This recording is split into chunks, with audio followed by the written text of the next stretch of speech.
السلام عليكم ورحمة الله وبركاته. ازيكم حبايبي؟ عاملين ايه؟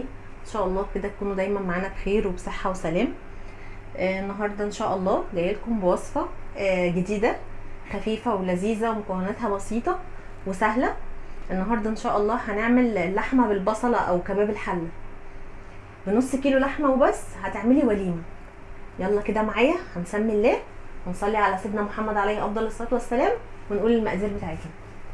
دلوقتي معانا نص كيلو لحمه متقطع قطع صغيره، ومعانا بوله متقطع فيها، البوله دي متقطع فيها عباره عن نص كيلو لحمه على نص كيلو بصل.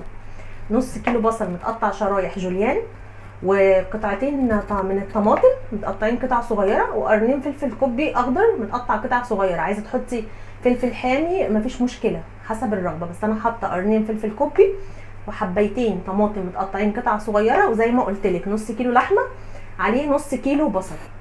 بنص كيلو لحمه وبس هنعمل مع بعض وليمه هتاكلي بيها اسره كامله. هو متقطع ايه؟ قطع صغيره.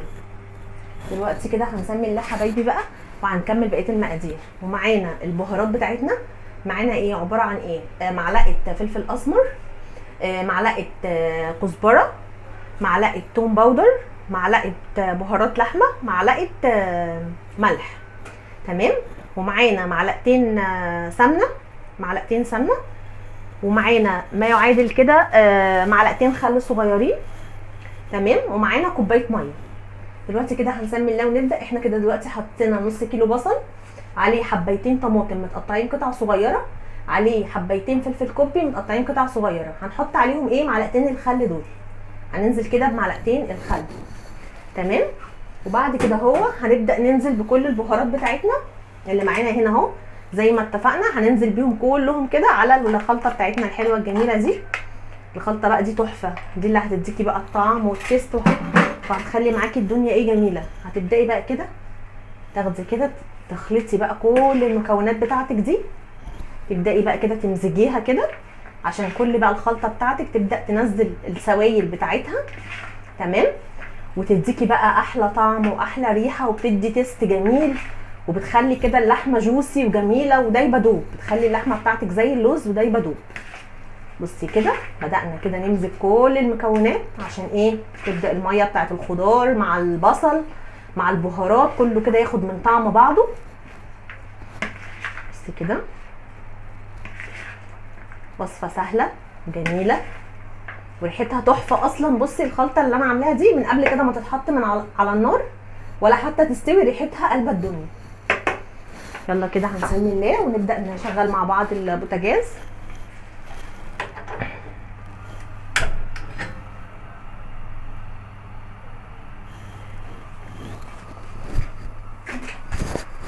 هتسيبي بقى الصينيه بتاعتك تسخن شويه. بعد كده اول ما الصينيه بتاعتك تسخن هتبداي ايه؟ تنزلي ايه؟ بمعلقتين السمنه اللي انا قلت لك عليهم. معلقتين سمنه صغيرين مش كبار قوي يعني، معلقتين سمنه.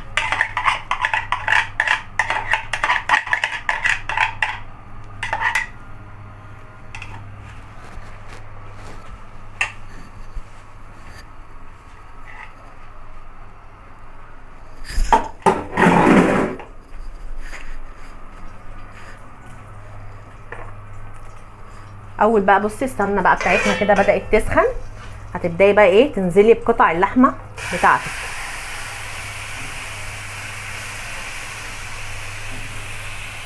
تبداي بقى كده ايه؟ توزعي كده اللحمه بتاعتك عشان ايه؟ تاخد الصدمه، تاخد كده معاكي اللون، تديها كده زي صدمه كده ايه؟ تديكي اللون تبقى كده مكرمله وحلوه.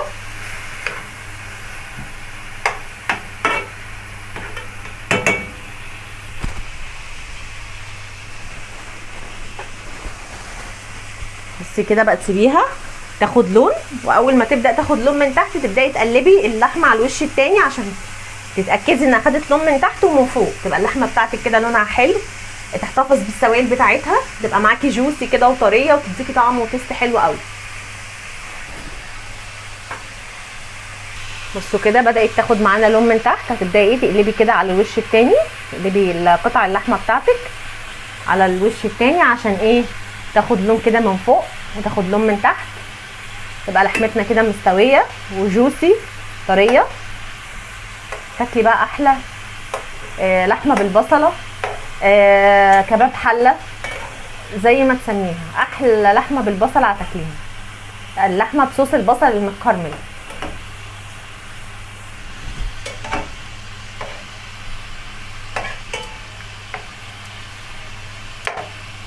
في ناس بتقول عليها لحمه بالبصله، وفي ناس بتقول عليها كباب حله، في ناس بتقول عليها لحمه بصوص البصل المتكرمل. سميها بقى زي ما تسميها، بس هي اكله تحفه وجميله ولذيذه مغذيه، فيها كل العناصر الغذائيه، فيها البروتين وفيها البصل وفيها الخضار وفيها كل العناصر المفيده لينا ولاولادنا، وسهله، اكله سهله من الاكلات السهله الخفيفه يعني، مكوناتها بسيطه ما فيهاش اي حاجه.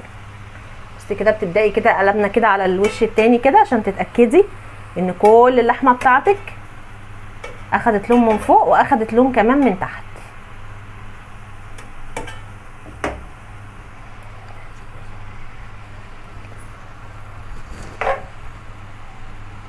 ما تستعجليش بقى عليها، تسيبيها كده تتشرب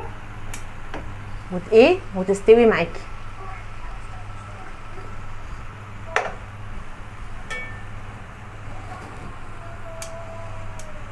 كده تسيبيها بقى كده لما تتشرب بقى خالص كده وتبدا تشرب من الميه بتاعتها، عشان تاكلي بقى احلى لحمه بصوص البصل المتكرمل او كباب حله زي ما قلتلك، تحفه.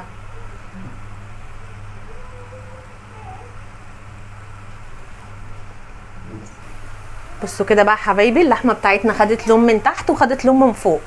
اللحمه بصوا بقت جميله ازاي وبتبقبق كده بقى ازاي ومطلعه احلى ريحه تحفه كده. خلاص انت ضمنتي سوى لحمتك من تحت ومن فوق وخدت الصدمه بتاعتها وشوحتيها في معلقتين السمنه.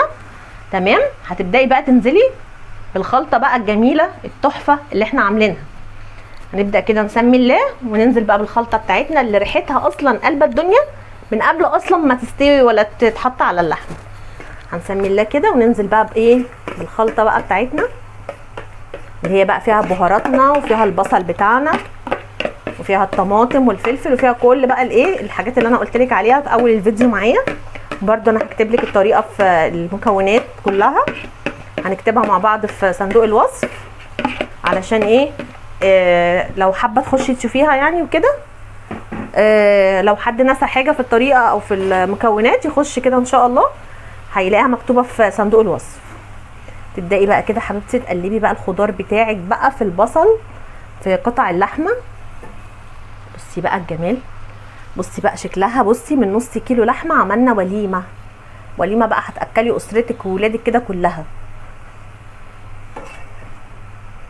بصوا بقى الجمال، بدات بقى الريحه مش قادره اقول لكم، ريحه اصلا الخلطه والبصل والبهارات والطماطم مع الفلفل والله العظيم عاطيه ريحه تحفه يعني من قبل حتى ما تستوي.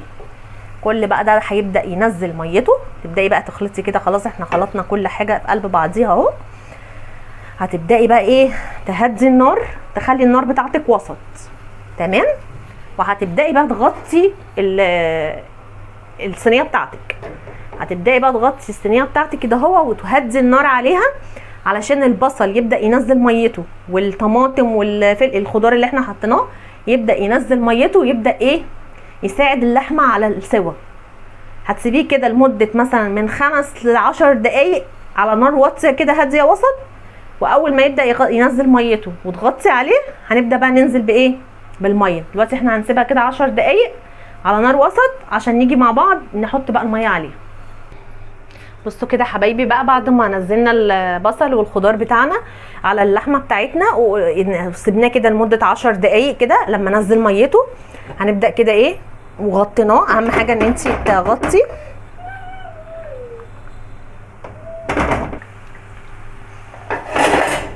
بصوا كده بقى الخضار بتاعنا والبصل، بصوا نزل الميه كده بتاعته وبدا يتشربها، نزل ميته كده على الحاجه وبدا يستوى من البخار زي ما قلت لك. غطيه، بدا نزل ميته، الميه دي سوت معانا الخضار وسوت معانا البصل وبدات اللحمه تخش في السوا. بصي هنبدا بقى ننزل بكوبايه الميه، مج الميه اللي معانا كده كوبايه او مج ميه. هتبداي بقى تنزلي عليه على الخضار بتاعك واللحمه بتاعتك. تمام. وتبداي برضو، احنا برضو زي ما اتفقنا مهدين النار بتاعتنا متوطيه، توطي وتغطي علشان الخضار بتاعك ينزل برضو بقيه الميه بتاعته مع مج الميه اللي احنا حطيناه. تبدا بقى اللحمه بتاعتك كده تستوي والخضار يطلع مستوي، تاكلي احلى كباب حله في الدنيا مستوي كده واللحمه دايبه دوب زي اللوز، وحاجه كده تحفه والريحه تحفه. حابه اشكر كل حبايبي مشتركيني اللي مشرفيني من كل مكان، حابه اشكرهم، وحابه اشكركم على كومنتاتكم الجميله وعلى دعمكم، وان شاء الله كده نبقى احلى قناه في الدنيا بدعمكم وبلايكاتكم وكومنتاتكم. ويا ريت بقى اللي شاف الفيديو وعجبه الفيديو يعمل لي لايك، وما ينساش الاشتراك في القناه، علشان كده ان شاء الله قناتنا كده تبقى اكبر قناه بيكم وبدعمكم وبحبكم وحبنا ليكم. بصوا بقى كده حبايبي، هنبدا بقى كده نبص عليها. بصوا بقى شربت بقى الصوص بتاعها واللحمه استوت. بصوا الصوص بتاعها بقى نزل كده واستوت وشربت الميه بتاعتها. فيها بقى لازم برضو ايه بتقدميها بيبقى فيها صوص خفيف كده. بصي واللحمه دايبه دوب والخضار كله استوى. بصي بقى الجمال، بصي احلى ريحه بقى واحلى طعم. عايزاكم بقى تجربوا الوصفه دي هتعجبكم جدا جدا جدا. بصي بقى الجمال وبصي الحلاوه. كل ده زي ما قلت لك على نار وسط عشان حاجتك تستوي وتبقى كده ريحتها حلوه واللحمه كده دايبه دوب دوب دوب زي اللوز. هتاكلي لحمه بالبصله كباب حله تحفه زي اللوز. جربي وصفتي ومش هتندمي. بصوا حبايبي كده الوصفه بتاعتنا خلاص خلصت واستوت، حلوه وجميله ومستويه واللحمه قوامها حلو وزي اللوز ودايبه دوب وريحه الوصفه قلبه الدنيا. بصي بنص كيلو لحمه وبس هتعملي احلى وليمه كباب حله، هتاكلي فيها اسرتك وحبايبك وولادك وكل اللي بتحبيه اعزميه عليها بقى. وبالف هنا وشفا على قلوبكم، واتمنى تجربوا وصفتي وتكتبوا لي في التعليقات ايه رايكم. ويا ريت اللي مشتركش في القناه يشترك، واللي اتفرج على الفيديو كده وعجبه يعمل لي لايك ويكتب لي كومنت حلو زيه. وان شاء الله كده انتظرونا في وصفات احسن واحسن ووصفات جديده. والسلام عليكم ورحمه الله وبركاته.